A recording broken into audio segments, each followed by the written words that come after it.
चलो प्यारे बच्चों, कैसे हो? उम्मीद करता हूँ ठीक होंगे। आज की इस वीडियो में हम विलोपन विधि को आगे बढ़ाएंगे। तो क्वेश्चन नंबर जो है पहले का तीसरा हमने ले चुके हैं। क्वेश्चन क्या दिया है? 3x - 5y - 4 = 0 और 9x = 2y + 7। सबसे पहले मैं क्या करूँगा, इनको जमा लूँगा ताकि हमें हल करने में आसानी हो। तो देखिए 3x - 5y = माइनस का 4 उधर जाके जो है वो प्लस का फिर हो जाएगा और हम प्लस को लिखते नहीं। इसको मैं समीकरण 1 लिख दूंगा।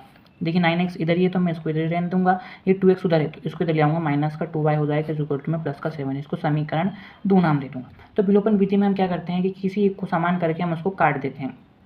तो देखिए यहाँ 9x है और यहाँ 3x है। अगर मैं इसमें 3 का गुणा कर दूँ, मल्टीप्लाई कर दूँ 3 का, तो यहाँ पर 9 हो जाएगा। तो ये 9x हो जाएगा और ये आसानी से कट जाएंगे। क्योंकि दोनों प्लस के हैं तो दोनों प्लस के रहते हैं तो हम घटाते हैं, और अगर एक प्लस का और एक माइनस का रहता है तो हम जोड़ते हैं। तो यहाँ पर मैं लिखूँगा लाइन समीकरण 1 में 3 का गुणा करने पर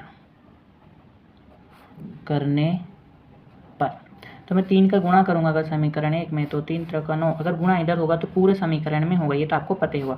तो 3 3 का 9x - 3 5 15y = 3 4 12। तो ये हमारा समीकरण प्राप्त हो जाएगा। ठीक है, तो अब मैं लिखूंगा घटाऊंगा। घटाने का मतलब समझते हो? समीकरण 2 में इसको मैं 3 दे दूँ और 3 को घटाने पर, 2 में से 3 को घटाने पर, तो घटाने के लिए हम 9x - 2y = समीकरण 2 लिख दिया। उसी प्रकार समीकरण 3 लिख दिया।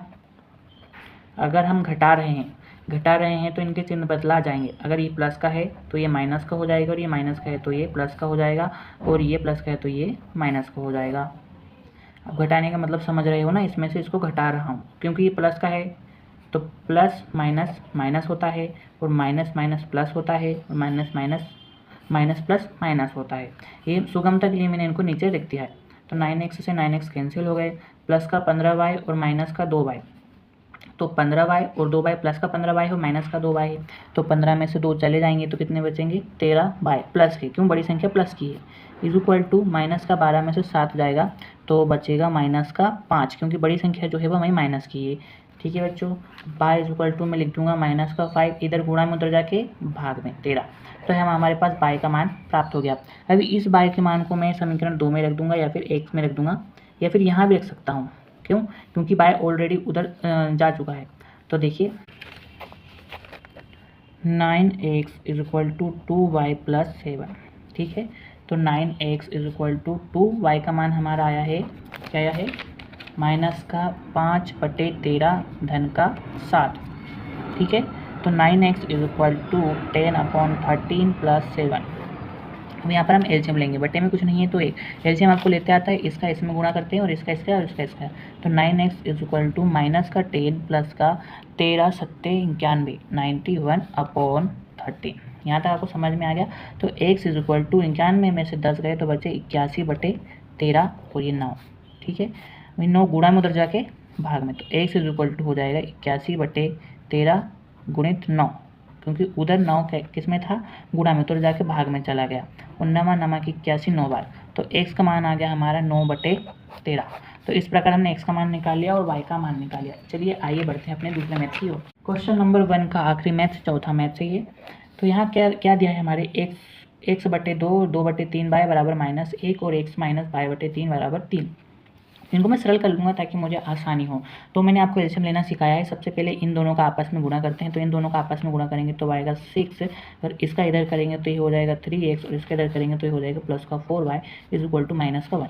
अब इधर करेंगे हम 3x गुणा, तो 3x गुणा हो जाएगा 3x + 4y = माइनस का 6। इसको मैं समीकरण लिखना दूँगा। तो ये हमारा समीकरण 1 बनकर तैयार हो गया। इसी प्रकार इससे मैं दूसरा समीकरण आसानी से हल कर लूँगा। तो यहाँ पर भी एलसीएम लूँगा मैं, एलसीएम लेना पड़ेगा। यहाँ पर कुछ नहीं, जिसका कोई नहीं होता उसका 1 होता है। तो पहले इन दोनों का आपस में मल्टीप्लिकेशन करेंगे तो वो आएगा 3, इसका इधर करेंगे तो हो जाएगा 3x, और इसको y में करेंगे तो माइनस का y = 3। यहाँ तक आपको समझ में आ गया होगा। अब ये गुणा में उधर जाके भाग में हो जाएगा, बाद में उधर जाके गुणा में हो जाएगा। हम करेंगे 3 गुणा, तो 1 का 3x में गुणा करेंगे तो वो ज्यों का त्यों आएगा, और 3 का 9 में करेंगे तो वो 9 आ जाएगा। तो ये हमारा समीकरण 2 बन के तैयार हो गया। अब विलोपन विधि आप देख रहे हैं 3x और 3x जो है हमारा कॉमन है, तो हमें कुछ नहीं करना है। ये भी प्लस का है, ये भी प्लस का है, दोनों प्लस के होते हो तो हम घटा देते हैं। तो मैं यहाँ एक सिंपल सी लाइन लिखूँगा, समीकरण 1 में से 2 को घटाने पर, ठीक है ना। तो समीकरण 1 हमारी 3x + 4y = माइनस का 6 एंड समीकरण 2 है हमारी 3x - y = 9। चूँकि हम घटा रहे हैं तो ये प्लस का है तो ये माइनस का हो जाएगा, ये माइनस का है तो ये प्लस का हो जाएगा, ये प्लस का है तो ये माइनस का हो जाएगा, ठीक है। तो अब इनके चिन्ह में भूल जाना, इन चिन्हों पे ध्यान देना। तो प्लस का माइनस का कैंसिल हो गया, प्लस प्लस जुड़ जाएंगे तो 4y और 1y तो हो गया 5y, बराबर में होगा -9 और -6, -9 और -6 मिलकर हो गया -15।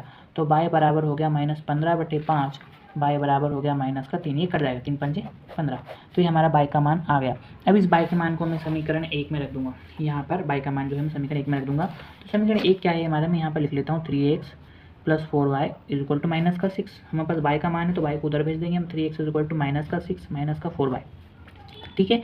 3x -6 - 4, y का मान हमारा आया -3, तो ये हो जाएगा -6 माइनस और माइनस प्लस का मल्टीप्लिकेशन करेंगे तो वो प्लस हो जाएगा और 4 एकम 4, 4 4 3 12 हो जाएगा, ठीक है। 3x = 12 में से 6 गए तो कितने बचे, 12 में से 6 जाएंगे तो बचेंगे हमारे 3, नहीं 12 में से जाएंगे तो हमारा बचेगा 6, तो x 6 के बटे में आ जाएगा 3 और 3 दूनी 6, x का मान हमारा आ गया 2।